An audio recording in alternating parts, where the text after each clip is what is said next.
Assalamualaikum, selamat datang di Blended World Learning SMK Wirabona 1 dengan saya Ibu Muhaini, mengampu mata pelajaran dasar-dasar manajemen perkantoran dan layanan bisnis kelas 10. Selamat pagi sahabat Wirabona Gemilang. Kali ini saya akan menjelaskan materi tentang pengenalan manajemen perkantoran dan layanan bisnis. Apa itu manajemen perkantoran dan layanan bisnis? Mencakup berbagai aspek penting dalam mengelola operasional dan layanan di sebuah kantor. Hal ini meliputi pengaturan ruang kerja, pengelolaan nasib, layanan resepsionis, hingga layanan sekretaris dan administrasi keuangan.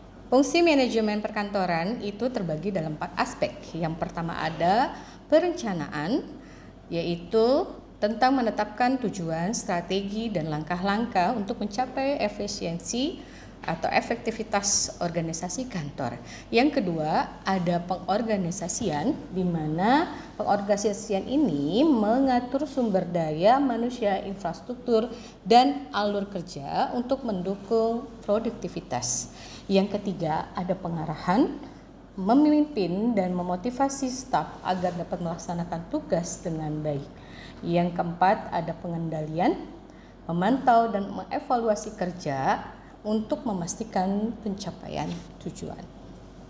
Yang selanjutnya yaitu tentang tata kelola ruang kantor. Yang pertama ada desain kantor, yang kedua ada sirkulasi udara, dan yang ketiga ada pencahayaan. Apa sih yang disebut dengan desain ruang? Desain ruang adalah mengatur tata letak meja, kursi, dan peralatan untuk memaksimalkan efisiensi dan kenyamanan dalam bekerja. Dan selanjutnya ada sirkulasi udara, di mana memastikan aliran udara yang baik dan menciptakan lingkungan kerja yang sehat. Selanjutnya ada pencahayaan, mengoptimalkan penggunaan cahaya alami dan dukungan untuk membuat pencahayaan mengoptimalkan penggunaan cahaya alami dan buatan untuk mendukung produktivitas dalam kerja. Selanjutnya adalah manajemen arsip dan dokumen. Dalam hal ini terdapat ada 3 aspek.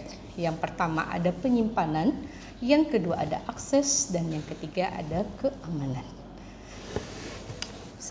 Sedikit saya jelaskan tentang penyimpanan dalam model arsip. Mengatur dan mengklasifikasikan dokumen penting sesuai dengan sistem yang efektif. Yang kedua adalah akses, di mana menjamin kemudahan dalam menemukan dan mengambil dokumen yang dibutuhkan. Yang ketiga ada melindungi dokumen sensitif dari kehilangan, kerusakan, atau penyalahgunaan arsip. Yang selanjutnya dalam metode manajemen perkantoran adalah layanan resepsionis. Yang pertama yaitu menerima tamu, di mana kita dalam menerima tamu menyambut dan memastikan tamu mendapatkan pengalaman yang menyenangkan. Yang kedua, ada komunikasi. Komunikasi menjadi titik kontak utama dengan kemampuan komunikasi yang baik. Yang ketiga, ada administrasi, yaitu membangun dengan tugas-tugas administratif seperti menjaga telepon dan juga membuat janji temu. Yang selanjutnya dalam manajemen perkantoran itu dikenal dengan layanan sekretaris. Apa sih fungsi dari layanan sekretaris tersebut? Yang pertama, mengatur jadwal. Mengatur jadwal dan mengelola jadwal dalam pertemuan atau rapat, juga dalam kegiatan bisnis pimpinan. Yang kedua, ada dokumen. Dokumen adalah mempersiapkan dan mengelola dokumen dalam berbahan presentasi dan juga korespondensi atau surat menyurat. Yang selanjutnya adalah komunikasi, menjadi penghubung dalam komunikasi dengan klien dan mitra usaha atau relasi. Oke. Selanjutnya dalam manajemen perkantoran kita memiliki layanan administrasi keuangan. Di dalamnya ada 3 aspek pula. Yang pertama adalah mengelola kas. dalam mengelola kas, di mana menerima dan menyimpan dan mendistribusikan dana secara akurat. Yang kedua ada pembukuan, di mana mencatat dan mengklasifikasikan transaksi keuangan perusahaan.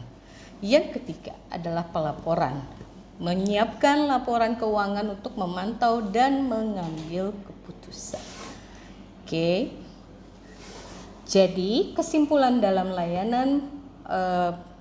kesimpulan dari dasar-dasar manajemen perkantoran dan layanan bisnis adalah adanya pelayanan adalah pondasi penting bagi kesuksesan operasional suatu organisasi.